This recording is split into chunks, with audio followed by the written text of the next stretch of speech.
Buenas tardes para todos. Vamos a dar inicio a nuestro webinar del día de hoy. Les agradecemos a todos los asistentes por conectarse, por aceptar la invitación que les hacemos desde el Warehousing Lab y la especialización en Dirección de Operaciones y Logística de la Universidad de AFIT. El día de hoy vamos a hablar sobre claves para el abastecimiento en tiempos del COVID-19, una continuación de nuestro ciclo de webinars en logística y cadenas de abastecimiento resilientes. Mi nombre es Carlos Andrés Loaiza y trabajo como formulador de proyectos para innovación del Warehousing Lab y estoy vinculado con el grupo de investigación en gestión de producción y logística. El día de hoy los estaré acompañando como el moderador de esta charla. Tengo el privilegio de presentarles también a nuestros panelistas invitados del día de hoy, Catalina Osorio Sierra, quien es jefe de abastecimiento en la Compañía Nacional de Chocolates, y Iván Cábana, quien nos acompaña y es director de logística también de la Compañía Nacional de Chocolates.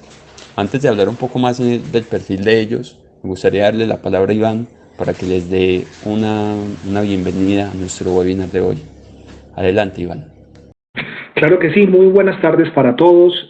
Para mí es un honor estar aquí acompañándolos. Esta es mi universidad y dar un poquito a tantas cosas que me dieron en su momento, pues para mí es un honor. Entonces me siento pues muy honrado, muy complacido de estar aquí. También quiero presentar a Catalina. Catalina es mi mano derecha en toda la parte de planeación de abastecimiento. Es una persona excelente. Ahorita vamos a ver un poquito más y nos vamos a presentar un poquito más largo, pero pues la idea de nosotros es compartir y conversar con ustedes un poquito sobre qué hemos hecho y cómo hemos enfrentado estos eventos que no han sido fáciles para nadie, pero creo que tuvimos unos aprendizajes muy bonitos. Hemos hecho una labor muy intensa, muy dedicada y creo que hasta ahora ha salido bien. Y también para nosotros es muy especial poder compartirlos y crear conocimiento para que la gente pues pueda aprender de las cosas que hemos hecho bien, de las cosas que no hemos hecho tan bien y en donde hemos tenido que aprender y adaptarnos y evolucionar. Y la idea es que con todos estos aprendizajes cada uno pueda formarse un criterio para poder enfrentar situaciones y momentos complejos como los que estamos viviendo ahora. Antes de darle la palabra a Carlos Andrés, quiero hacer un minuto, entrar a esta diapositiva. Para mí es muy importante y va a ser el espíritu de lo que conversemos el día de hoy.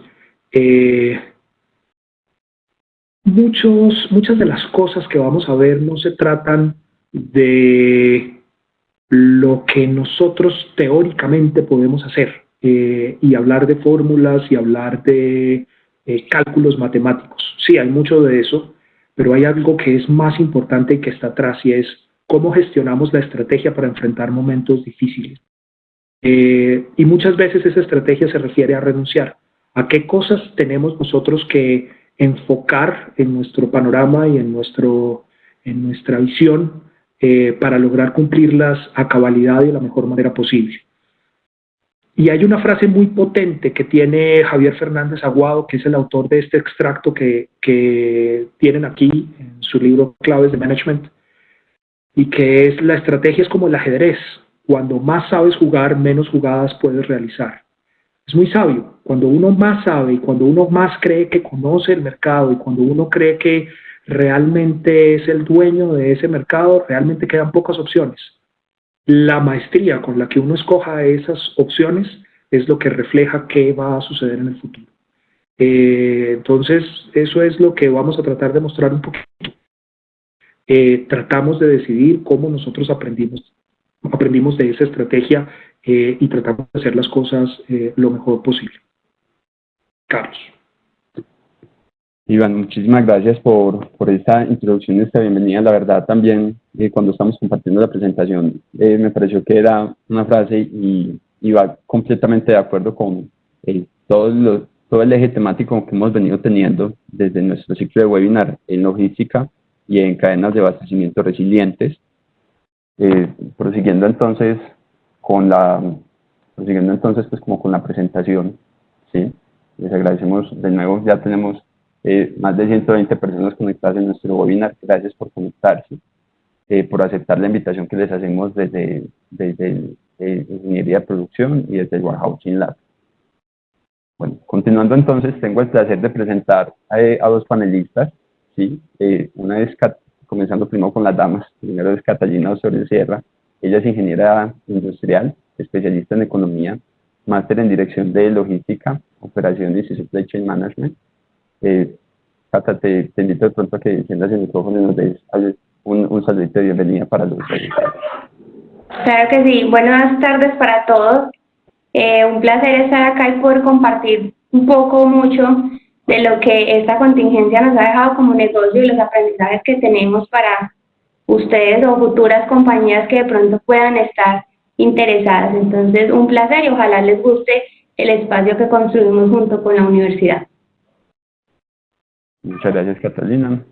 Nuestro otro panelista también, pues, nuestro otro invitado es Iván Darío Cabana, ingeniero de producción de la Universidad de AFIT y especialista en pensamiento estratégico y perspectiva. Ya, Iván, pues ya nos saludaste. Antes de entrar ya como en materia, ¿sí? Varias recomendaciones para el desarrollo de la charla. Lo primero es que las preguntas las pueden ir formulando desde este momento a través del chat y de PIR. Sin embargo, les daremos les daremos respuesta hasta el final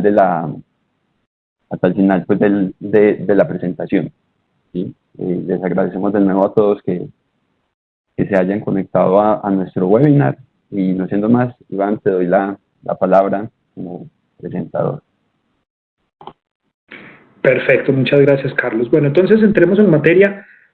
Les comentaba que en el proceso una de las cosas más importantes era definir qué hacer. Y ese es uno de los principales puntos que vamos a tratar el día de hoy.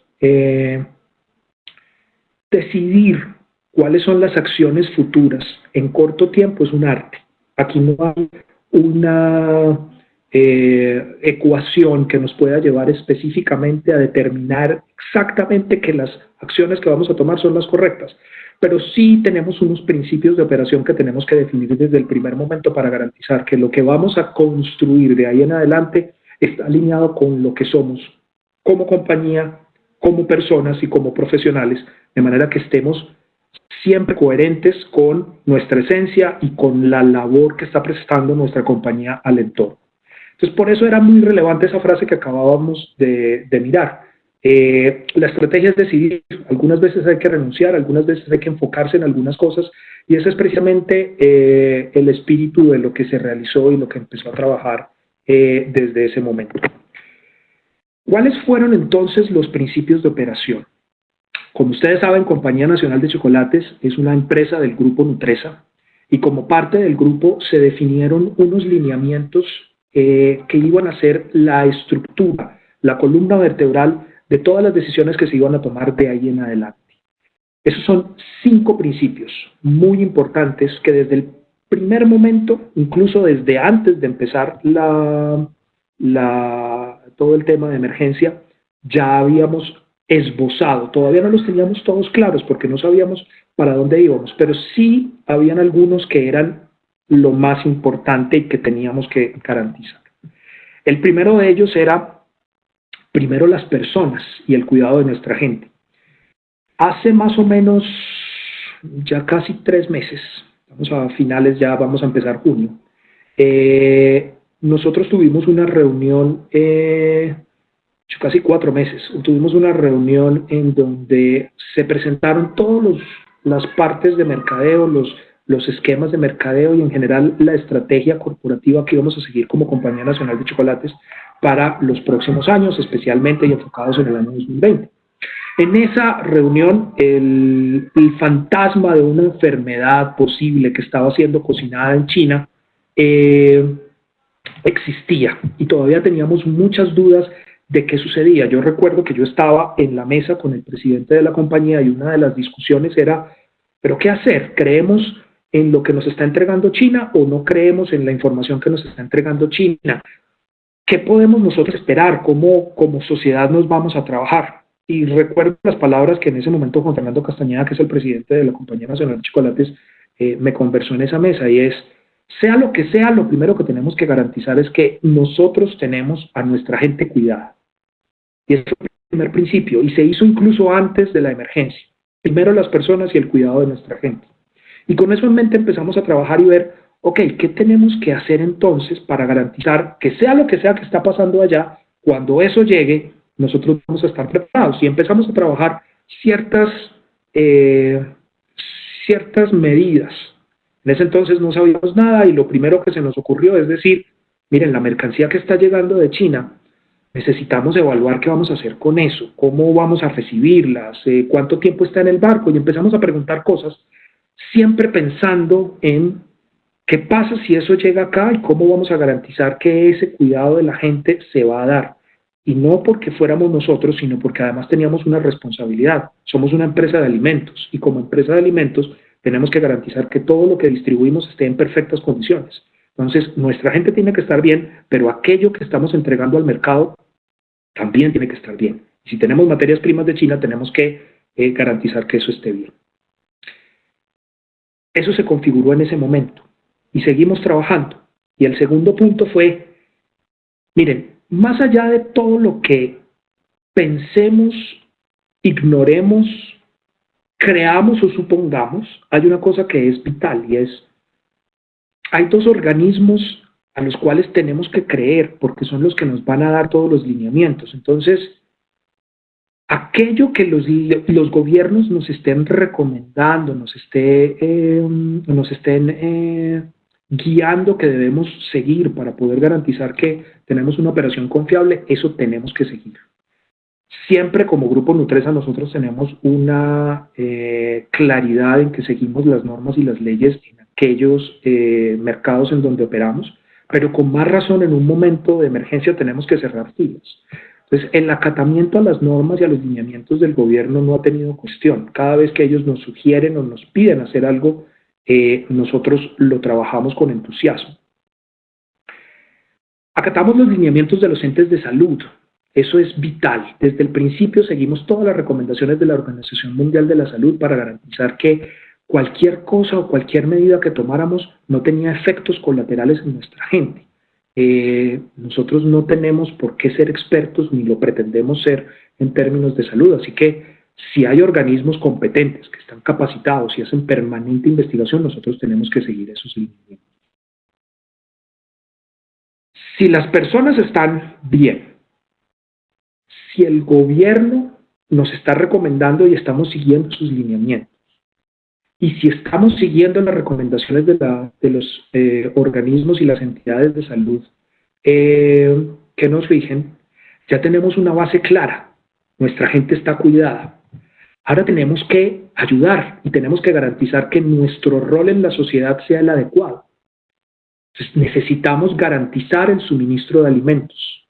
Y esa parte fue muy importante. Tenemos que hacer un balance. Nuestras personas tienen que estar siempre cuidadas, pero nuestras personas tienen que estar dispuestas a garantizar que el suministro de alimentos a nuestro país, que es nuestro rol, nuestra razón de ser, nuestra obligación, se cumple y se cumpla de la mejor manera. Y por último, somos parte de la solución. Al ser una empresa de alimentos, en un momento en donde las personas iban a entrar a un confinamiento, ya hemos avanzado en el tiempo, ya entramos a un confinamiento, ya la gente tiene cierto nivel de ansiedad, de temor, de miedo, ¿qué va a pasar? ¿Qué me va a pasar a mí? Algo que debemos garantizar es que el suministro de alimentos y nuestro rol como un grupo grande en Colombia tiene que ser ayudar y ser parte de la solución. Entonces, vamos a ver cómo podemos trabajar. Y en esa parte la compañía, a través de los organismos que ella tiene, la Fundación Nutresa y demás organismos, se encargó muy activamente de trabajar de la mano de las entidades gubernamentales y nacionales para poder llevar mercancía, alimentos, para poder ayudar en el tema de salud. Se trabajó para tener respiradores y salas de cuidados intensivos dotadas en Antioquia y en otras regiones del país. E incluso fuimos un poquito más, la organización como tal, el negocio de chocolates y el Grupo Nutresa trabaja en varios países de Latinoamérica y en aquellos lugares donde nosotros tenemos funcionamiento y operación también activamos planes de soporte en responsabilidad social y garantizar el empleo, porque eso es otra cosa importante. Nosotros no solamente hacemos parte de la solución entregando, donando y haciendo nuestro trabajo de todos los días, que es el alimento, sino también garantizar que las compañías que están asociadas a nosotros tengan una continuidad en la operación, en donde es posible. En algunas partes, por seguridad, no podíamos continuarla, pero en donde es posible necesitábamos garantizar que esa operación continuara. Estos son los 5 principios básicos. Se construyeron desde muy temprano en el proceso y con base en eso se empezaron a desarrollar todas las demás lineamientos que teníamos. ¿Qué sigue entonces? Cuando uno tiene claro cuáles son los principios de operación, decidir es más fácil. Y se plantearon 4 grandes preguntas. ¿Cuáles eran esos dilemas que teníamos que resolver entonces? La primera, necesitamos tener un equipo que esté protegido, el equipo que esté trabajando aquí, pero un equipo también que esté protegido, que esté desde sus casas, que pueda soportar la operación en caso de que necesitemos hacer un cambio. Llamémoslo de una manera coloquial, una suplencia, pero una suplencia con todas las de la ley, que tenga las herramientas, que pueda trabajar desde el primer momento. El 25 de marzo, si no estoy mal, 26 de marzo, hace ya 2 meses atrás, empezamos a trabajar en una operación que nosotros llamamos operación reducida, que ahorita Cata va a darles detalles del tema, en donde una de las cosas que buscábamos era, 1, nuestra operación necesita tener la cantidad de personas justa, ni más ni menos, para tener la mayor eficiencia posible, logrando la mayor productividad, la mayor producción posible y garantizando que cumpliéramos con los lineamientos en distanciamiento social. Entonces, esa primera parte, esa primera pregunta se trataba de cómo lograr garantizar que tuviéramos un equipo de personas en la planta trabajando, pero a la vez lográramos configurar un equipo B que pudiera ayudar a esa operación en caso de que fuera necesario. Luego miramos qué pasaba con esos productos que teníamos que hacer, porque ya sabíamos que necesitábamos manejar una operación con personal reducido, garantizando eso que les acabé de decir de tener la menor cantidad de personas y otro equipo en sus casas, resguardados. Entonces eso quiere decir que no podíamos producir todo. Si nosotros hubiésemos mantenido todo el portafolio de productos, muy probablemente no hubiéramos podido crear esos 2 equipos. Entonces la pregunta fue, listo, ya sabemos que tenemos que manejar 2 equipos trabajando para el negocio. Pero ahora, ¿cuáles son los productos que deben estar permanentemente en el mercado? Hay algunos que no podemos continuar, porque su nivel de trabajo manual desde la operación va a ser imposible que podamos lograr ese primer objetivo. Y segundo, pues no tienen la suficiente tracción o son mercados de nicho en donde pues en este momento no es la prioridad y hace 2 meses pensábamos eso, o sea, necesitamos garantizar que cuando logramos manejar una operación, esa operación tenga los productos que garanticen la mayor cantidad de consumo y que los clientes, los consumidores puedan encontrar nuestro producto, pero no necesariamente todos, sino los más importantes, los que garanticen que van a tener el soporte y que van a tener la aceptación en un momento como este. Muy probablemente las ofertas, la gente no va a ir al supermercado a buscar ofertas porque no tiene tiempo de recorrer ofertas en el supermercado, pero sí tiene tiempo de ir a aquellos productos básicos en donde realmente va a generar el consumo. Entonces, trabajamos en esa operación reducida también desde el punto de vista del portafolio, y es entender con ese equipo de personas que teníamos cuál es el portafolio que teníamos que trabajar. El tercer dilema es, listo, ya sabemos que tenemos que manejar un equipo reducido. Segundo, ese equipo reducido va a ser un portafolio reducido. Tercero, ahora, ¿cómo los acomodamos en la planta? Porque necesitamos garantizar, y por ejemplo en Bogotá, en la planta de Río Negro, pues aquí nosotros tenemos en Colombia 2 plantas, en Bogotá y en Río Negro. En la planta de Bogotá ya teníamos también, y recuerden que eso es un principio de operación, Tenemos un lineamiento de las autoridades en Bogotá diciéndonos que no podíamos tener más de 50 personas en un salón. Entonces, así yo pudiera tener toda la operación reducida, el equipo, si mi sala de producción necesitaba más de 50 personas, no podíamos llevar esas personas a esa sala de producción. Recuerden que teníamos un principio, cumplimos los lineamientos del gobierno y de los entes de salud.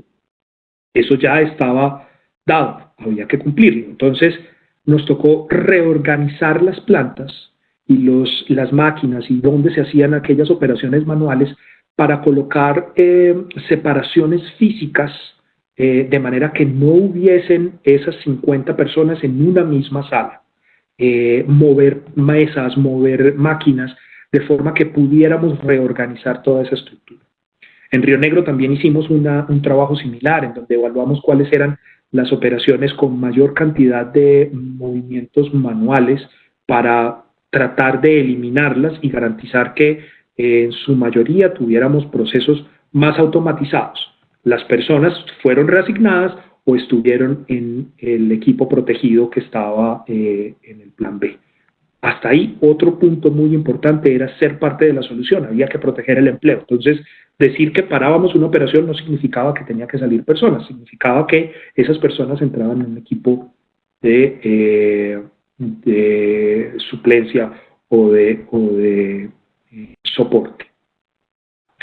Y el cuarto punto era supremamente importante, ya sabíamos cómo manejar a la gente, ya sabíamos cuál era el portafolio, pero eso iba a requerir una cantidad de materias primas que no necesariamente estábamos acostumbrados a manejar, porque estábamos enfocando todo el proceso en unas cuantas producciones, y eso iba a requerir que de esas producciones tuviéramos grandes cantidades de materias primas específicas para poder cubrir la demanda que íbamos a dar. En una jugada muy interesante que precisamente empezó después de la reunión que les comenté con el presidente, empezamos a hacer un trabajo que ahorita Cata les comentará de revisión del portafolio de materias primas. E hicimos un proceso de garantizar el suministro a largo plazo. Empezamos haciendo segmentaciones y entendiendo cuáles eran, en ese entonces no teníamos mucha idea, cuáles eran las materias primas que venían de, en ese momento, Asia y Europa, que era donde estaban los mayores focos de contagio en el mundo. Todavía no se había pasado por todos los países de Europa, apenas estaba empezando en Italia y en España. Y empezamos a seleccionar esas materias primas. Luego llegamos a un segundo nivel de análisis y es listo, pero probablemente hay algún proveedor que tiene materias primas él mismo que vengan de ahí. Entonces vamos a empezar a chequear con ellos si existen ya materias primas con problemas y empezamos un segundo nivel y es, listo, ya no solamente son las materias primas que vengan de esos lugares, sino vamos a ver materias primas de materias primas, el segundo nivel de insumos y hasta un tercero si es posible. Y por último decidimos, ¿y qué pasa si en algún momento nos dicen que tenemos que cerrar la planta de Bogotá o cerrar la planta de Río Negro? ¿Cómo hacemos para activar un plan de continuidad de manera que el mercado no se desabastezca? Y ese fue el tercero. Entonces decidimos hacer un análisis con todas las materias primas, una a una, de todos los productos que íbamos a dejar en portafolio reducido y hacer una encuesta con nuestros proveedores. No me voy a adelantar porque Cata tiene más detalles de eso, pero esos tres niveles de entendimiento de materias primas nos llevaron a poder detectar posibilidades de falla de stock antes. Y la verdad fue el factor de éxito para garantizar que tuviésemos una respuesta en abastecimiento mucho mejor y mucho más rápido que muchas de las compañías del medio. Porque efectivamente logramos poder adelantarnos a la crisis y eso es un factor importante, adelantarse a la crisis. Entonces estos fueron nuestros 4 dilemas. Cómo tener un equipo protegido, cómo garantizar que la salud y la seguridad de nuestra gente sea siempre primero. ¿Cuáles son los productos en el portafolio que realmente valen la pena? ¿Y cuál fue la configuración de planta que nos llevaba a cumplir todos los lineamientos que nos estaban dando los entes de salud y de gobierno? Y por último, ¿qué nivel de abastecimiento en materias primas necesitábamos cumplir? Esas 4 preguntas nos las hacemos todos los días, desde que empezó la crisis. Tenemos una reunión Cata y yo a las 5 de la tarde, en donde prácticamente vamos por cada una de ellas y vamos evaluando qué cambió en el día o en la semana y vamos reconfigurando los planes de abastecimiento y producción de cada una de las plantas. Porque además esto es totalmente dinámico. Lo que es verdad de la semana pasada no es verdad de esta semana. Cuando empezó la crisis nadie compraba cosas para preparar en casa. Todo el mundo pensaba en comprar comidas listas y que el restaurante, y Rappi vivió por ejemplo, un aumento exagerado en los pedidos en la primera semana, y de pronto la gente se dio cuenta que no tenía nada que hacer en la casa y dijo, ¿y si cocino aquí, y si hago un postre, y si hago una torta? Y de pronto repostería doméstica en las últimas 3 semanas, 4 semanas de confinamiento que llevamos, es el éxito total, porque todo el mundo quiere hacer su pan, su torta, su pancake, sus brownies en su casa. Entonces, las preparaciones listas cambiaron totalmente su dinámica del principio a lo que vemos en la segunda parte de la crisis que hemos vivido. Entonces, estas son 4 preguntas que no son preguntas que nos hicimos una vez y nos quedamos tranquilos y nos sentamos y las dejamos ir. Son preguntas que nos hacemos todos los días y básicamente Catalina y yo nos sentamos a las 5 de la tarde todos los días a hacer una evaluación de esto y ver qué tenemos que cambiar en cada una de ellas.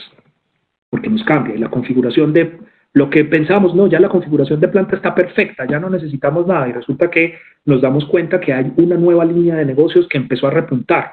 Ahora las golosinas están repuntando, entonces tenemos que traer más gente, pero si traemos más gente, la configuración que teníamos hace una semana ya no es correcta, hay que volverla a replantear.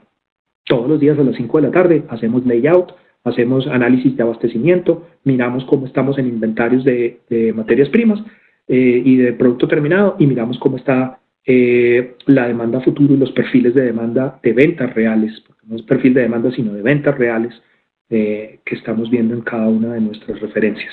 Entonces es un trabajo arduo, duro, pero requiere mucha adaptación, mucha flexibilidad, que ahorita también vamos a ver un poquito de eso.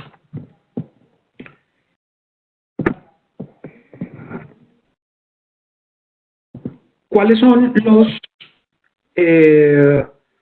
formatos, y un poquito para darle el paso a Cata, cuáles son las cositas claves que tenemos nosotros? También parte mucho de nosotros y de lo que somos nosotros como grupo. Entonces, con Cata le voy a dar la palabra para que empecemos a hablar también de cuáles son los talentos que hemos trabajado en el grupo y que creo que han sido primordiales en lo que hemos trabajado y en cómo hemos venido enfrentando la crisis. Bueno, buenas tardes para todos. Dándole un poquito de contexto de lo que Iván ahorita les comentaba, cuando pasamos a la ejecución real de ese plan estratégico que nos enmarcamos de cara a la contingencia, habían como 3 puntos que eran muy claves tenerlo. Personas, que Iván lo mencionaba en varias ocasiones, y el tema de personas era muy crítico porque necesitábamos que en todos los rangos tuviéramos alto nivel de empoderamiento para tomar ciertas decisiones, pero que ciertas decisiones también necesitaban entenderse a nivel global y a nivel transversal de la organización. Y para eso se necesita un alto cambio de cultura y un trabajo muy grande en temas de adaptabilidad. En todo ese tema de adaptabilidad, el grupo viene trabajando muy fuerte. Aquí nosotros estamos enmarcados en 8 talentos estratégicos. Y digamos que en toda la contingencia salieron 2 muy puntuales, muy grandes, y este es el primero, el tema de adaptabilidad. Una vez una persona ingresa al grupo, porque esto no nace de la contingencia, esto nace de un trabajo muy fuerte que tiene el grupo en tema de gestión de talentos, todas las personas empiezan a ser capacitadas en esos talentos que para el grupo son importantes y que lo requiere para el trabajo dentro del negocio. Cuando arrancamos la crisis, parte del proceso de ver la crisis distinta era, yo necesito un equipo que sea muy ágil y muy flexible, pero no necesariamente esa agilidad iba relacionada a velocidad, porque eso hace mucho tiempo también lo entendimos en crisis anteriores, no del nivel que tiene hoy el COVID, pero sí en crisis anteriores, que cuando se toman decisiones muy rápidas por darle rapidez a la crisis, muchas veces esas decisiones no están teniendo en cuenta todo el global que puede tener esa decisión. Entonces, muy enfocados en lo que para nosotros es ese talento de adaptabilidad, era que las personas trataran de tener la menor cantidad de reprocesos para poder dar la solución más oportuna en un contexto mucho más global. Y en eso es que no solamente puedo ver el costo, es que tengo que ver cuál es el impacto en planta, es que tengo que entender que así sea más costoso, si no llego a la planta significa parar en líneas. Entonces, alcanzar a cambiar ese chip y que las personas fueran capaces de decir, miren, los procesos que antes teníamos sí eran muy buenos, pero hoy ya no nos sirve, hoy hay que hacer otras cosas distintas. Entonces, en ese entrenamiento de personas, creo que el grupo ha hecho un trabajo muy grande en que no se requiera una crisis para generar este tipo de desarrollo y de talentos en las personas que trabajamos acá. El siguiente talento que creo que salió en todo su furor fue pasión por el cliente y consumidor. Eso básicamente nosotros lo tenemos tatuados una vez uno ingresa a la compañía. Aquí vivimos por el cliente y el consumidor, pero también amplificamos lo que significaba esa pasión por el cliente y consumidor, porque si bien yo necesitaba entender qué era lo que quería ese consumidor y ese mercado, aquí entraba un factor súper grande que era el tema social.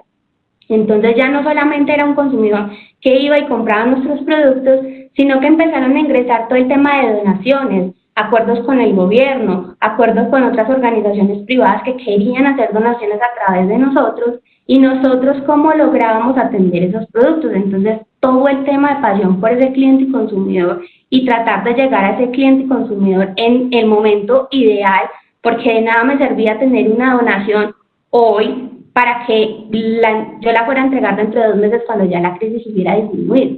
Además que había demasiada incertidumbre en cuándo se va a acabar la crisis.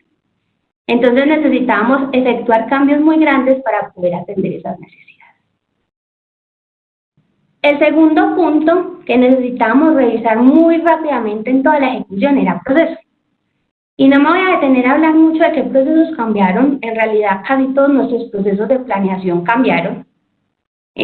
Yo creo que en una charla que yo les hacía a las personas de mi equipo, yo les decía, nunca a nadie le han enseñado que usted en la vida real va a tener que trabajar con todas las variables malas. No había transporte, no había proveedores, había problemas de suministro, había problemas en el consumidor, las plantas no funcionaban, las personas eran restricción para planear en las plantas. Entonces era un mundo muy desconocido, pero necesitamos entender cómo modificar esos procesos, porque si no, no íbamos a ser capaces de atender todo lo que por estrategia necesitamos tener en el negocio. Y esos 5 factores de éxito que les pongo acá, que es muy resumido en qué pasó en la operación. El primero comienza mucho antes de que arranque la contingencia del confinamiento aquí en Colombia. Como les explicaba, nosotros alrededor de diciembre empezamos a tener como algunos indicios o novedades de algunos proveedores que nos empezaron a llamar y decir, ¿sabe qué? El buque que usted tenía programado que viene de la China, no le va a salir esta semana, le sale la otra. Y como empezar a detectar y hacer como esa inteligencia de venir y empezar a detectar esos proveedores que hoy me están generando alarmas, lo hicimos muy temprano, y eso nos ayudó a poder empezar a generar planes de acción. Entonces, sin todavía tener clara cuál iba a ser la operación reducida que iba a tener el negocio, porque eso se dio mucho después, casi en marzo, cuando arrancó todo el confinamiento, nosotros empezamos a gestionar esos proveedores, y gestionamos los proveedores por una sola razón, y es que el factor de éxito para mí más importante en un proceso de crisis es segmentar para ganar foco. Si tú no segmentas, tú no tienes claro a qué te tienes que dedicar y dónde lo tienes que hacer. Y parte de eso es que este negocio tiene alrededor de 2.500 referencias de materias primas. Entonces yo, como me anticipo a 2.500 materias primas para tenerles plan B, eso es casi que imposible y necesitaría un ejército de personas para poderlo hacer. Entonces, cuando nosotros empezamos a evaluar, lo que decimos es, listo, vamos a segmentar por 3 grandes partes. Y empezamos, en el negocio estamos muy familiarizados con lo que nosotros llamamos semáforos. Y vamos a clasificar esos proveedores por semáforos. Proveedores de la China en enero eran semáforo rojo, era donde nosotros teníamos todo el incendio, o sea, hay que correr ya, hay que tratar de adelantar órdenes ya, hay que revisar si podemos garantizar un plan B con otro proveedor que nos pueda suministrar. Entonces, empiece a buscar a qué otros clientes le vende, si de pronto ese cliente nos puede vender, si tenemos otro proveedor ya homologado que nos pueda atender en la necesidad. Y básicamente la primera semana de enero ese fue nuestro foco, entender qué teníamos que hacer y cómo teníamos que lograr elevar nuestros inventarios para los proveedores de suministro en China. Entonces mi primer semáforo rojo fue China. El semáforo amarillo, que era un proveedor que me perturbaba, pero que todavía no tenía claridad de qué era lo que iba a pasar, eran esos proveedores que me empezaban a dar algo de señales. No necesariamente traían ellos materias primas de la China, pero sus materiales para que nos pudieran abastecer sí tenían riesgo. Y ellos empezaban a notar que iban a tener algo de ruido.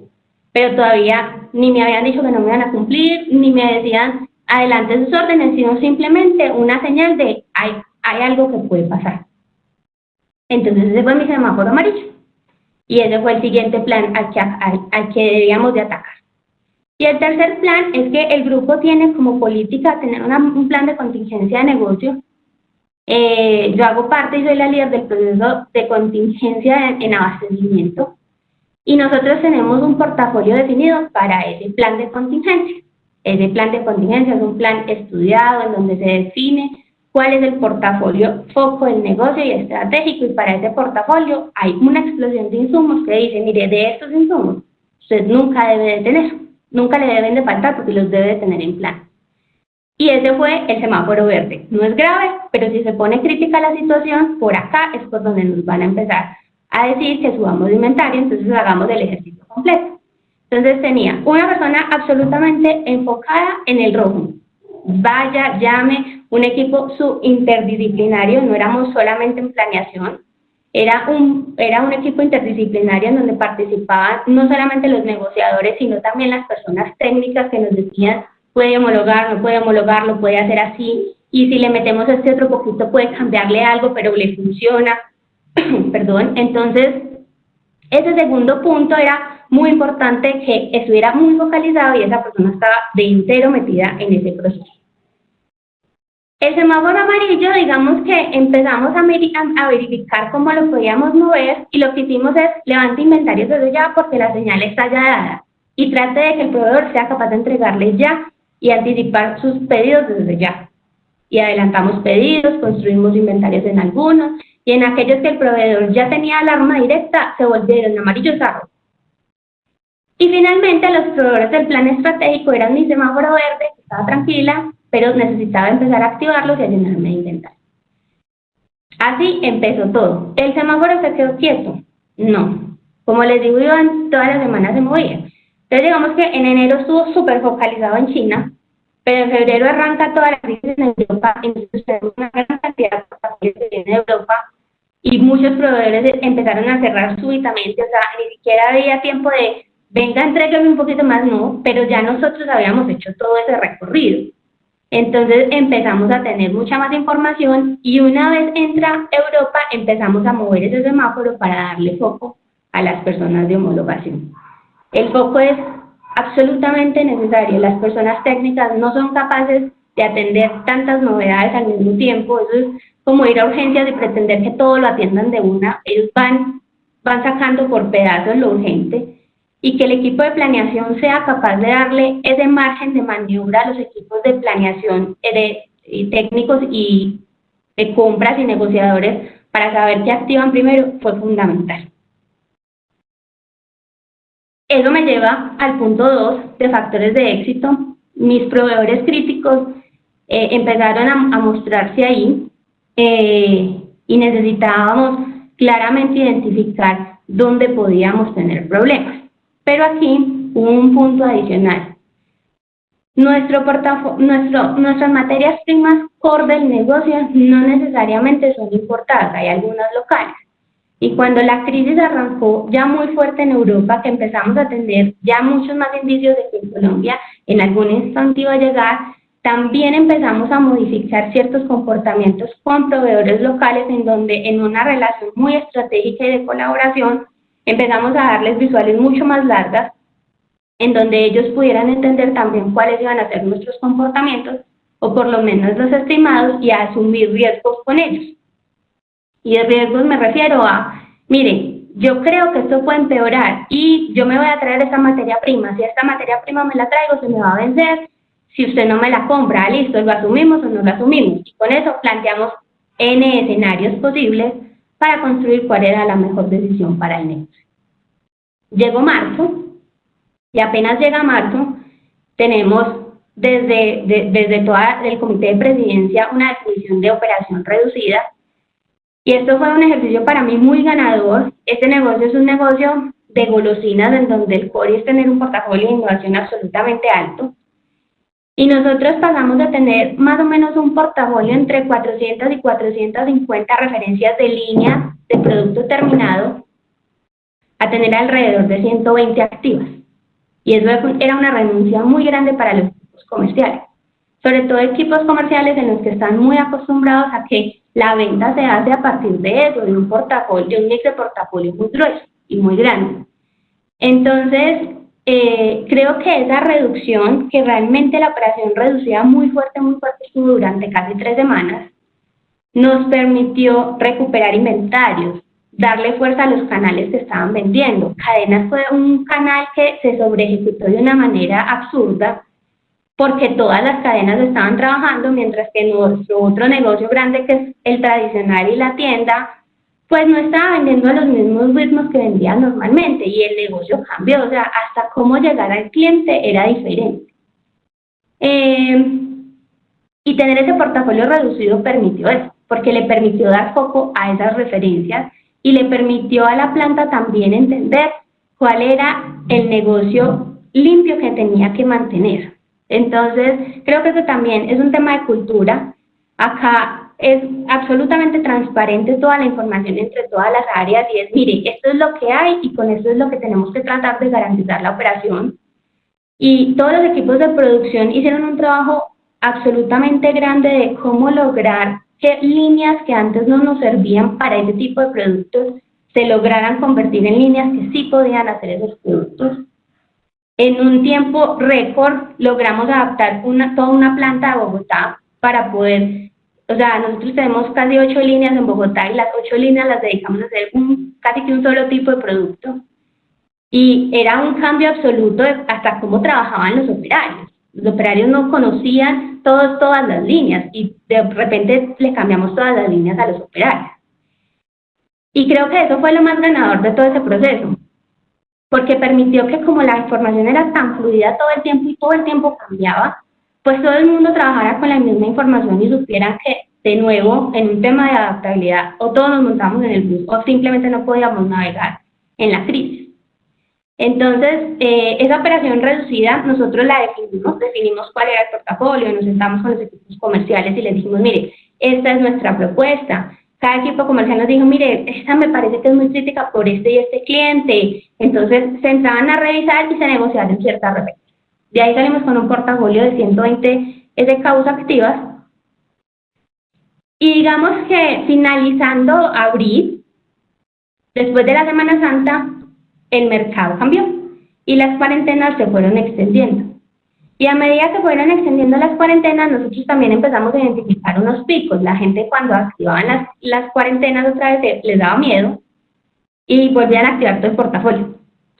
Les daba susto y iban a los mercados otra vez a comprar. Y nosotros empezamos a sentir, o sea, en Semana Santa no es una semana que normalmente venda. Y o sea, era como si estuviera vendiendo normalmente la Semana Santa.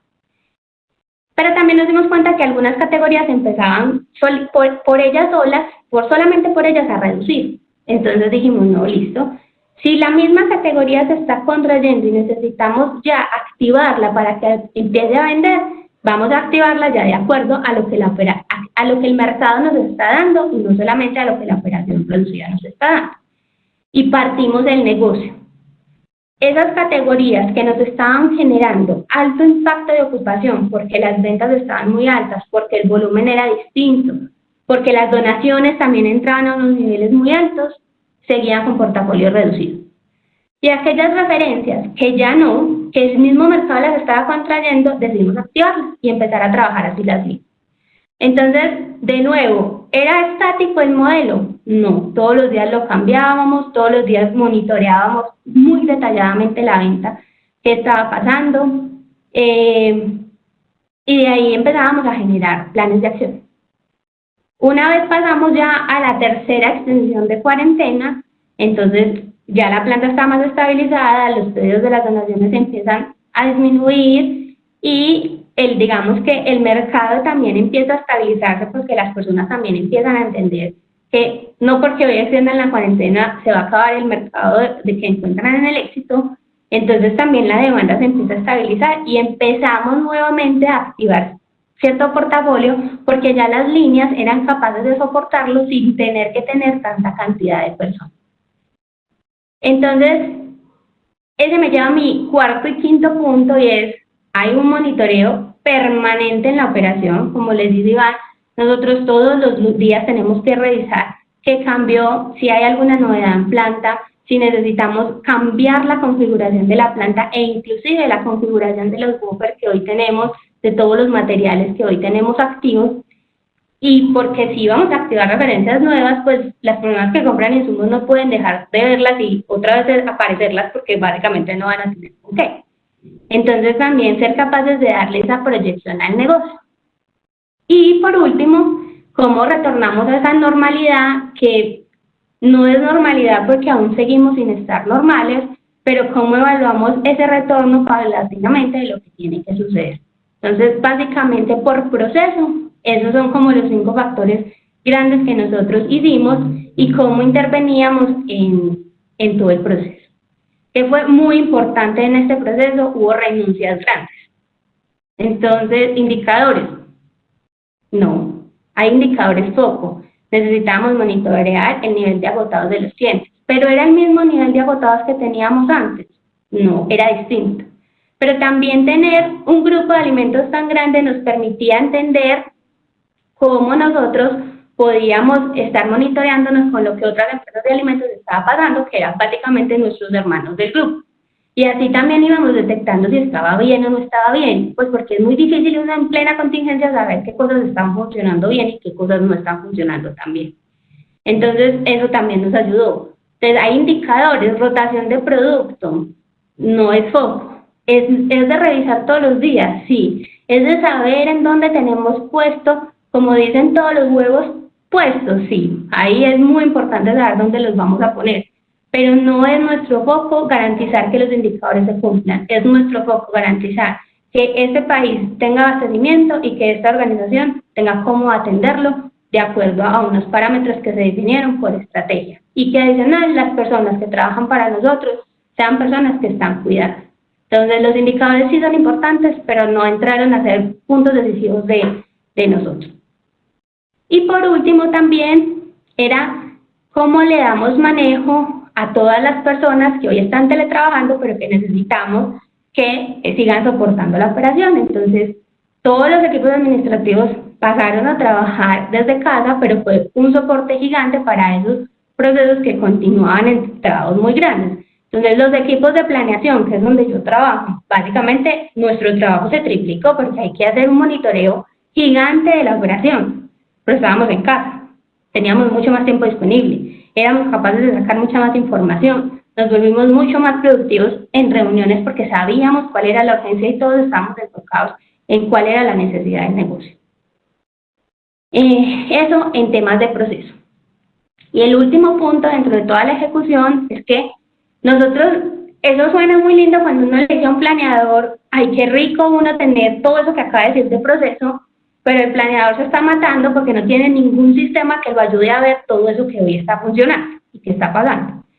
Nosotros hace más de 4 años arrancamos un proceso con una nueva metodología. Básicamente, esa metodología lo que nos llevó es a entender realmente qué pasa en el mercado y digamos que todo el trabajo que veníamos haciendo con eso nos ayudó enormemente para la contingencia, pero adicional nos implicó otras cosas que antes no habíamos visto. La metodología con la que nosotros hoy trabajamos es Demand Driven. Nosotros tenemos una consultoría aparte que se llama OA Solutions, que lo que ellos han hecho es darnos la herramienta para nosotros poder trabajar, pero lo que nos permite ese modelo o esa metodología es poder adaptarnos a esos entornos que son volátiles, inciertos, cambiantes y ambiguos. ¿Por qué? Porque el mercado dejó de ser lo mismo.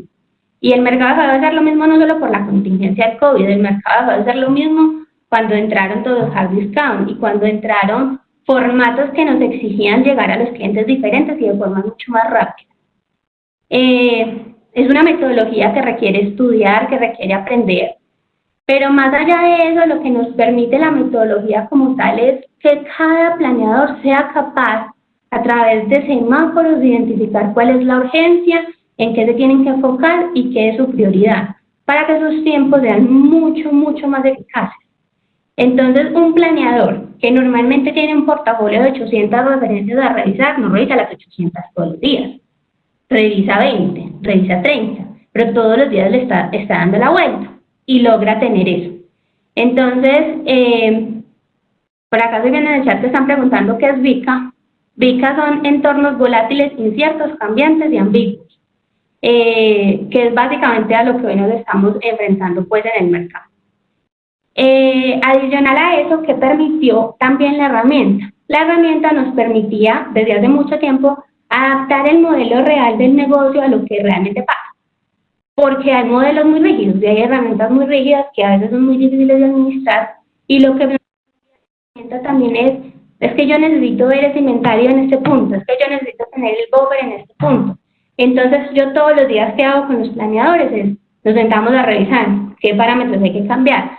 Nos agotamos. Esto es súper importante. Cuando uno arranca en un proceso de adaptabilidad, para los equipos es súper importante entender que uno se puede equivocar y que es válido equivocarse dentro del proceso. Lo que no es válido en ese proceso de aprendizaje es no aprender cómo no volver a caer en ese error.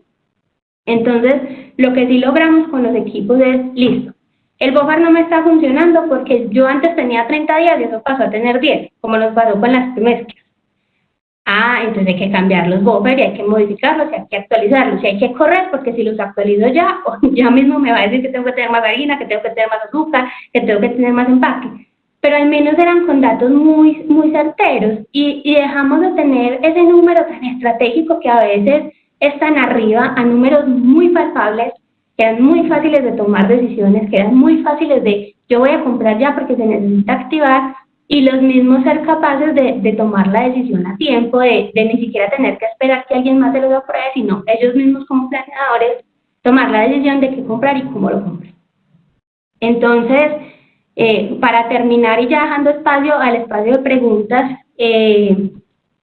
creo que una de las ganancias más grandes que tiene la crisis es entender cómo uno se tiene que adaptar, a qué tiene que renunciar, que las renuncias no significa que son renuncias para toda la vida, pueden ser renuncias temporales, pero también que si esas renuncias no están dadas a números, a cómo está la calidad del negocio, a que hay una herramienta que me permita identificar esas renuncias cuando las activo, cuando las apago, pues va a ser mucho más difícil enfrentar. Es una crisis que a lo que a nosotros nos ha tocado. ¿Ha sido fácil? No, todos los días estamos aprendiendo, todos los días configuramos el modelo diferente, todos los días nos dan, una cosa que se nos olvidó creo que mencionar a Iván y a mí, y no es menor, cuando arrancó todo este proceso, los entes gubernamentales también nos buscaron preocupados por cómo estaba el abastecimiento del negocio. Y a través de la ANDI, nosotros inicialmente no habíamos activado el portafolio de repostería, no era el core del negocio, pues no era lo que más vendía, no era urgente, y a ellos necesitaba activar una sola línea completa para poder activar eso. Pero pasada una semana, creo que fue, porque no fue más de una semana y media que arrancamos la contingencia, la ANDI nos mandó un reporte y nos dijo, miren, de aquí en adelante yo quiero saber sus productos core, ¿qué son estos? Porque ellos venían como con cuáles eran los rangos de productos que eran básicos de canasta básica familiar, son estos. Por favor, infórmeme en estos grupos usted cuáles son sus materiales o cuáles son las referencias que usted tiene y a eso dígame cuáles son sus materias primas. Y con esas dos cosas dígame usted cuánto inventario tiene y hasta cuánto le alcanza y si tiene algún riesgo de abastecimiento. Era una información súper genérica.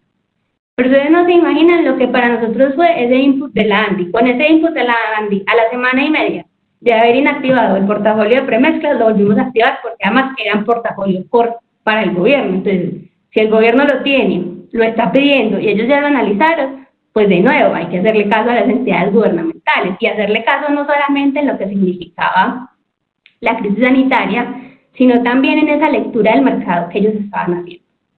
Entonces, pues para terminar, esto era como todo lo que teníamos para darle. No sé si antes algún comentario. Y bueno, atentos a preguntas.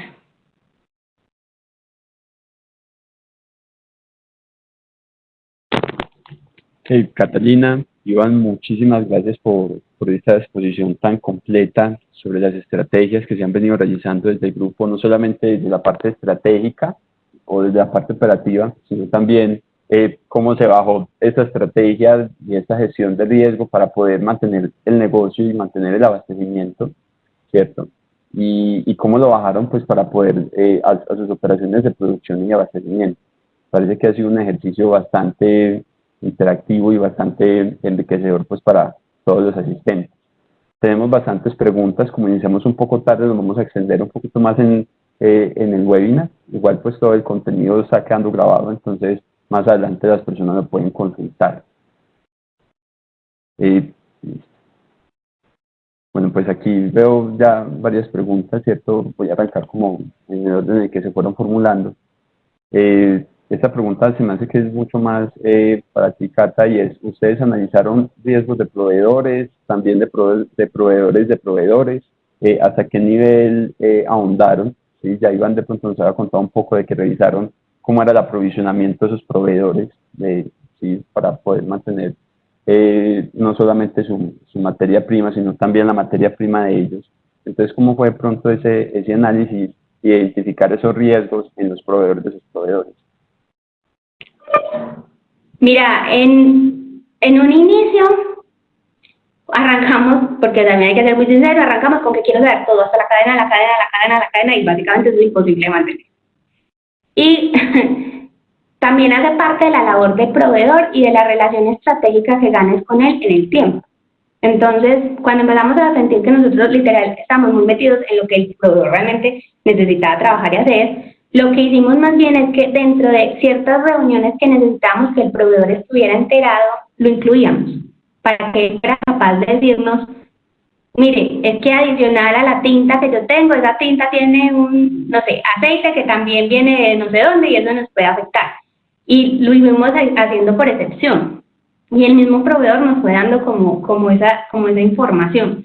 Inicialmente en lo básico, o sea, uno arranca con lo básico, y llama y pregunta, y pues nosotros tuvimos una practicante casi que dedicada 100% a llamar a los proveedores, hola, ¿usted tiene algún problema que en este instante con el abastecimiento?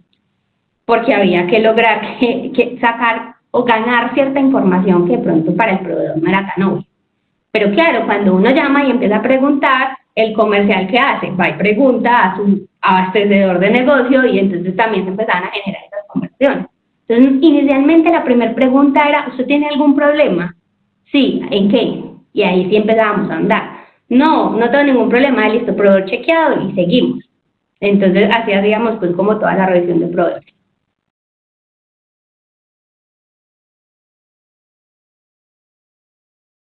Okay, muchas gracias, Catalina. También nos preguntan acá, en el enfoque del plan de aseguramiento, solamente fue hacia materias primas, ¿cierto? Hablando pues de abastecimiento, y cómo fue esa estrategia para esos productos o esas categorías indirectas, lo que tiene que ver pues con insumos y demás que no son pues catalogados como materia prima. Sí, esa te la contesto yo. Específicamente se hizo una revisión que no solamente abarcaba materias primas e insumos, nosotros también trabajamos, no lo hicimos solos y esto no fue solamente el área de logística, aquí estuvo también el área de ingeniería, el área de producción, en donde trabajamos de la mano con todos los que conformamos el área de operaciones de la compañía y nos sentamos a ver cuáles eran las inversiones críticas. Se hizo una revisión y entendimos también al inicio de esta emergencia cuáles eran aquellas intervenciones que necesitábamos obligatoriamente para garantizar el funcionamiento de nuestra operación.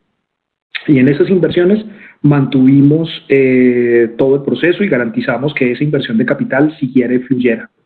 y aquellas en donde definitivamente iban en contra de la seguridad, porque en ese entonces todavía teníamos muchas dudas de cómo manejarlo. Al principio de la crisis no teníamos los lineamientos de bioseguridad totalmente establecidos. Entonces, cuando teníamos dudas de cómo manejarlo, que pensábamos que podía significar un problema para nuestros colaboradores, decidimos detenerlas.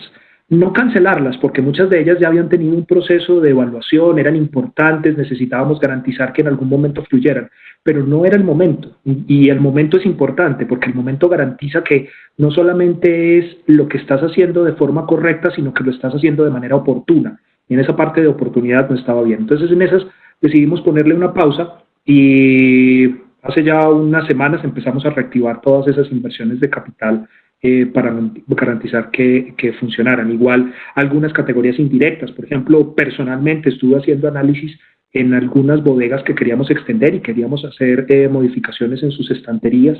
Pues esa es una cuestión muy importante que para los centros de distribución es parte de la vida, hacer movimientos de ese tipo para su expansión, para su mantenimiento. En ese momento no era ideal, se pusieron en pausa y en este momento ya la estamos de nuevo reactivando porque eso es necesario para trabajar. Además hace mucho sentido con esa segunda parte de somos parte de la solución. Cuando queremos reactivar la economía, nosotros también tenemos que reactivar esas categorías en donde hace sentido y en donde la inversión todavía vale la pena y hay que mantener, como en ese caso, por ejemplo. Perfecto, Iván. Y yo creo que muy de la mano con esa pregunta, ¿cierto? Eso ya de pronto va un poquito más hacia Catalina, y es, ¿cómo fue ese balance, cierto? Entre la planeación, entre todo lo que se definía desde los modelos y desde los semáforos, ¿cierto? Y los puntos de inventario. ¿Cómo fue esa interacción con la planta de producción, ¿sí? Cuando uno habla de movimientos de layout, cambios en procedimientos, ¿cómo fue percibido también ese cambio desde el área de manufactura y desde los procesos productivos? Mira, creo que eso hace parte de temas de cultura. Y parte de temas de cultura es cómo lográbamos que la compañía no trabajara por silos, sino que trabajara de una manera mucho más transversal. Y yo creo que eso ha sido un trabajo muy grande que hemos hecho con Planta en los últimos años, de cómo logramos que esa forma de vibrar por cliente y consumidor, ellos también la suman, y que nosotros desde planeación, bien desde cliente y consumidor, cómo garantizamos las eficiencias y que el producto sea absolutamente rentable. Cuando uno logra que ese balance y que el mensaje sea tan transparente y tan fluido, hace que la conversación sea mucho más directa y mucho más rápida. ¿Qué pasa también? Hay parte de credibilidad en un proceso. Y es, cuando nosotros arrancamos a montar Team Driven, a nosotros nos tocó aprender mucho más de planta y a entender cómo funcionaba la planta. Y normalmente el planeador se centra mucho en ver cómo está la venta, cuál es la línea restrictiva y ya, pero es que aquí la línea restrictiva era todo. O sea, la planta se volvió toda restrictiva, porque de nuevo ya no eran las capacidades, es que había que garantizar un nivel de personas que no era lo que normalmente manteníamos. Y creo que en eso, parte de anticiparnos nos ayuda, y nos ayuda no solamente con plantas, hasta con procesos internos de logística. Y en un momento también tuvimos muchas conversaciones de esas. Mira, para poder garantizar que en marzo no nos agotemos en maní, voy a llenar el cuarto frío. Pero el cuarto frío solamente tiene para 1000 posiciones, ¿qué hacemos? Entonces, toda esa anticipación que uno logra, de al menos una visual un poco más grande, claro, va a haber error en el número. Sí, error en el número siempre va a haber cuando uno se está anticipando, pero al menos sí vas a tener una forma y una maniobra que creo que es lo que normalmente en el balance se pierde, y es que cuando la gente siente que tiran solo para un lado, es más difícil poder maniobrar y saber cómo está. Entonces, hay muchos supuestos. Había veces en que, o sea, Iván y yo literal decíamos, uy, hay que asumir que esto puede pasar. Pasó, en algunas veces sí, en algunas veces no, pero cuando no pasaba, entonces la consecuencia de que eso no fuera a pasar ya estaba evaluada.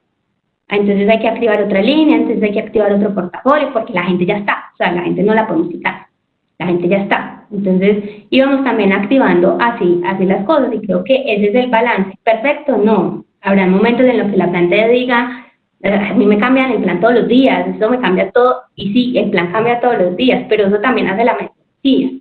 Y la metodología lleva diciéndole 3 años a la planta es que su escenario no es estable, su escenario le va a cambiar todos los días, pero hay que garantizar que en ese escenario que cambia todos los días, usted y yo y toda la organización gane. ¿Y cómo ganamos? En un sano balance. Ese sano balance requiere escenarios, ese sano balance requiere mucho empoderamiento de las personas, y es un camino que hemos ido recorriendo. No lo tenemos resuelto, pero sí se ha ido recorriendo en una muy gran parte. Perfecto. Ya vamos llegando como a la hora límite de nuestro webinar. Yo quisiera pronto hacer otras últimas 2 preguntas que nos han formulado, ¿cierto? Esta de pronto para Iván, y es esa estrategia, ¿cierto? Una vez que ya, cuando estamos preparando el webinar, hablamos sobre esa operación inteligente, ¿cierto? ¿Cómo fue pasar de esa operación reducida a esa operación inteligente? ¿Sí? ¿Y qué decisiones a nivel ya estratégico se tuvieron que tomar, no solamente desde la parte de las materias primas, sino también de llegar al cliente? ¿Cómo definir esos canales? ¿Cómo hacerle supervisión y seguimiento a esos canales, entendiendo que es una situación sin precedentes? Sí, muy bien. Y de hecho hay muchas preguntas que estaba viendo en el chat que están relacionadas a eso. Es cómo, cuándo se lanzan ciertos canales, cómo logras saber con Demand Driven que no tienes, cuando no tienes todos digamos, las demandas prendidas, porque no tienes todo el portafolio activo, cómo logras saber cuándo activarlas. Bueno, a ver, es muy importante tener una comunicación completa con todos. Y yo creo que la pregunta que acaba de responder Cata de cuáles eran nuestros niveles de relacionamiento con otras áreas como producción, como manufactura, también se va al tema comercial. Nosotros tenemos comunicación abierta, no solamente con todos los canales de comercialización del Grupo Nutresa, como Novaventa, Comercial Nutresa, La Receta, sino que también con el área de ventas y con todas las personas que están haciendo todo el proceso de análisis comercial para entender cuál es el portafolio correcto. Entonces es muy importante entender las tendencias y escuchar. Y no necesariamente necesitamos estar de acuerdo todas las veces. Necesitamos tener una conversación seria, una conversación en donde podamos entender cuáles son las limitaciones de parte y parte y que estamos conscientes de que queremos mejorar y evolucionar permanentemente, diariamente, porque esta es la frecuencia con la que este negocio se mueve todos los días. Entonces es muy importante conversar, sentarnos y decir, muy bien, la operación reducida ya pasó, ya eso nosotros lo empezamos, trabajamos, hicimos eso y ahora necesitamos ir un paso más allá. ¿Cómo vamos a lograr seguir manteniendo el empleo de todas las personas que tenemos si no estamos vendiendo al mismo ritmo y no estamos llegando a todos los canales comerciales que necesitamos llegar? Pues ya eso es un siguiente paso, es listo, venga, también tenemos una responsabilidad para mantener el empleo de todas las personas que están con nosotros. ¿Cómo hacemos para que podamos ofrecer ciertos productos en ciertos canales para garantizar que tenemos mayor cantidad de ventas en uno u otro lado? Entonces, con eso en la mente, sentándonos con comercial, empezamos a definir estrategias de cómo y cuándo deberíamos abrir esos productos. E incluso, cómo y cuándo deberíamos incorporar nuevas innovaciones, o innovaciones pues, de producto. ¿Cómo deberíamos incorporar esas innovaciones de productos? Para garantizar que también teníamos noticias nuevas, porque el consumidor que tiene nuestros productos, el que le agradan nuestros productos de golosinas, le gusta también la innovación, sentir sabores nuevos, encontrar nuevas formas de poder disfrutar y de tener indulgencia. Entonces, es un balance. Y es un balance con mucha comunicación, en donde vamos a empezar a trazar un plan en donde empezamos a abrir la llave poco a poco, a entender qué es la tendencia que nos está trazando el consumo y el consumidor particular, a aprender a leerlo y saber que cuando nos equivocamos no es un problema. Podemos abrir algo, podemos determinar algo, podemos equivocarnos, podemos dar un pie atrás y decir, por aquí no fue, vamos a reconfigurarlo y vamos a cambiarlo por ese otro. Esto lo hacemos en base diaria.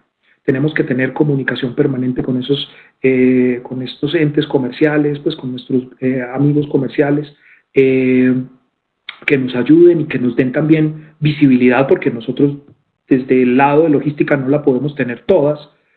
Tenemos una visión del negocio, pero es definitivamente parcial. Entonces ellos nos van a empezar a ayudar y para darnos información y pistas y colaborar con ellos de la mano para poder crecer el negocio y empezar a construir. Creo que eso ha sido fundamental, y tener conversaciones serias en donde, si bien no estamos de acuerdo desde el principio, podemos lograr acuerdos y podemos lograr construir cosas, es vital, es clave. Perfecto, Iván, te agradezco muchísimo la claridad de la respuesta. Sabemos que hay muchas preguntas, quisiéramos poder dar pues como respuesta a todas, pero por temas de tiempo y respetando a las personas realmente que se fueron conectando desde más temprano, tratar pues como de ser cumplidos con nuestro horario. Yo quisiera de pronto, más que responder como a una pregunta general, me gustaría de pronto, Iván, Catalina, hacer un comentario como de cierre, ¿cierto?, con respecto a la adaptabilidad, ¿sí?, que me pareció fue clave en la respuesta que se tuvo, no solo desde la empresa, ¿sí?, porque creo, y ha sido algo que hemos dicho en todo nuestro webinar, la respuesta no es desde una empresa, es desde la cadena de suministro.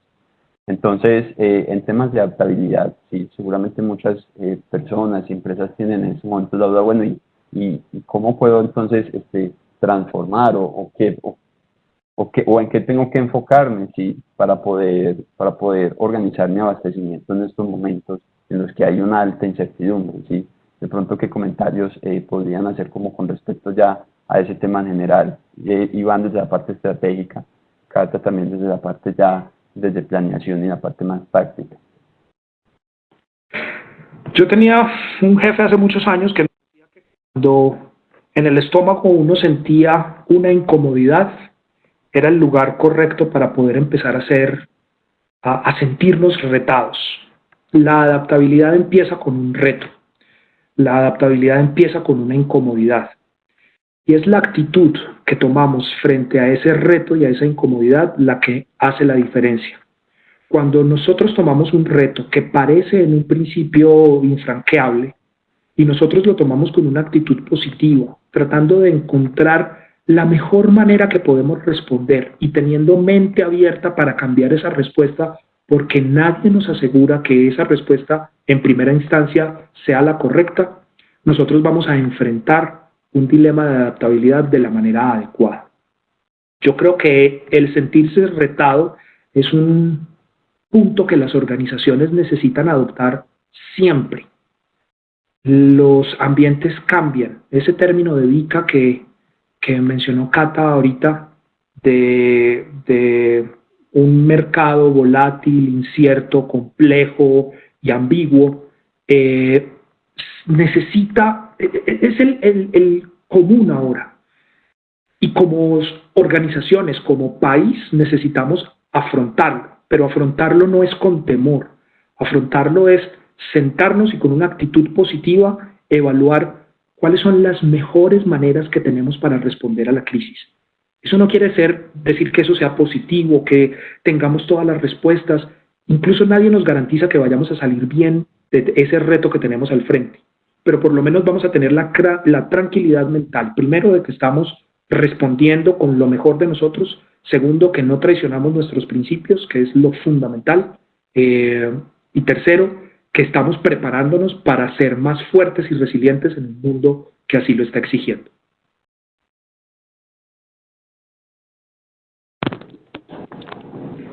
Y yo, como para terminar, realmente lo que creo es, me acuerdo mucho cuando arrancamos en Demand Driven de la persona que viene pues del instituto, y en una de sus charlas excesivamente teóricas solamente decía estudiar, estudiar, estudiar, estudiar. Yo me enamoré, pero le dije, sí, o sea, puedo estudiar enormemente, pero es que a veces la técnica hay que llevar la realidad del negocio. Y creo que eso es la adaptabilidad, y creo que ahí es donde marca la diferencia realmente cualquier modelo para cualquier crisis. Y es, sí hay que estudiar mucho, sí hay que tener muy claro cómo es el modelo, sí hay que tener muy claro cómo funciona la organización, para uno tener claro también en qué decisiones se basa, pero hay que tener muy claro cómo adaptar esos modelos matemáticos que las universidades ya han creado, que los institutos ya han creado para que estos mercados funcionen distintos, podamos llegar, pero cómo los vuelvo a aplicarles a la industria y cómo los meto directamente a la industria. Y creo que ese es el reto grande de adaptabilidad que tenemos en general en todas las organizaciones, porque a veces por desconectar ese tema académico, lo que hemos hecho muchas veces es anularlo y trabajar muy empíricamente. Y sí, hay ciertas cosas que se trabajan con ese sense de saber si las cosas están funcionando bien o no, pero muchas veces esos problemas también se atajan si uno logra anticiparlos a través de metodologías y herramientas diferentes. Entonces creo que mi invitación acá es, creo que no es tarde, o sea, creo que si aquí hay personas conectadas de negocios que la crisis ya les llegó y están en el hoyo profundo porque no saben cómo salir del hoyo, no es tarde.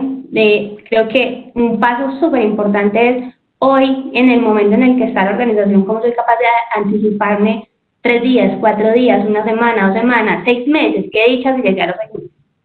Pero sí empezar a detectar como trabajo de forma temprana muchas alertas, cómo los equipos gerenciales o de liderazgo son capaces de darle dirección a los equipos desde un ambiente de trabajo que sea, y me gusta mucho una palabra que utiliza una persona de gestión humana de acá en el negocio que dice esa tensa calma, y es esas ganas de me gusta, pero venga, y cómo lo hacemos distinto y cómo retamos a los equipos, que es lo que van a estar diciendo hacer distinto. Entonces, creo que hace parte como de todo ese modelo de adaptabilidad que el grupo ha entrado, y creo que todas las crisis nos han preparado, y esta mañana, el viernes que estábamos haciendo esta presentación, lo conversaba con Iván.